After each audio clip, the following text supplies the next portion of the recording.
মাত্র 2000 টাকায় এরকম একটা ভিলা, সুইমিং পুল, সাথে বাহারি রকমের খাবারের পাশাপাশি পুরো একটি টিলায় থাকার সুবিধা সহ আরো নানা অ্যাক্টিভিটি করার সুযোগ থাকছে এই রিসোর্টে।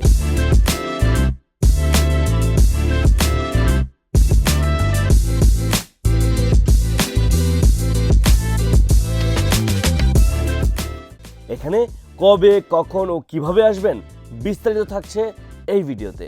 তো একদম শুরু থেকে শুরু করি।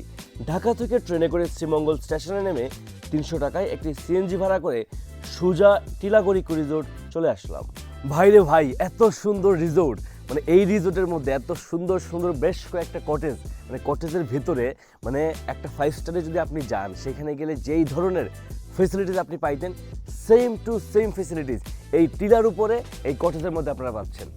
সো আমি এখানে আসার পর থেকে আমার তো আসলে কটেজের মধ্যে বসে এত ভালো লাগতেছে, মানে কটেজের পেছন সাইডটাতে যখন আমি বসি, পেছন সাইডটাতে একদম পাকা পাকা লিচু ঝুলে আছে, গাছের মধ্যে আম ঝুলে আছে, মানে মনে হয় যে হাত দিয়ে এবারে খাইয়ে ফেলি। আমার তো এখান থেকে যাইতে ইচ্ছা করতেছে না, এত জোস একটা জায়গা। রিসোর্টেই থাকছে চাহিদা অনুযায়ী খাবারের ব্যবস্থা, অর্থাৎ আপনি নির্দিষ্ট সময়ের পূর্বে যা খেতে চাইবেন আপনাকে রান্না করে খুব সুন্দরভাবে এই জায়গাটায় পরিবেশন করা হবে, যা আমাদের কাছে খুবই ভালো লেগেছে। শ্রীমঙ্গলের সবচেয়ে নান্দনিক কয়েকটা রিসোর্টের মধ্যে এই টিলাগড় ইকো রিসোর্ট অন্যতম। আর আমরা এখানে সবচেয়ে সুন্দর সময় পার করেছি।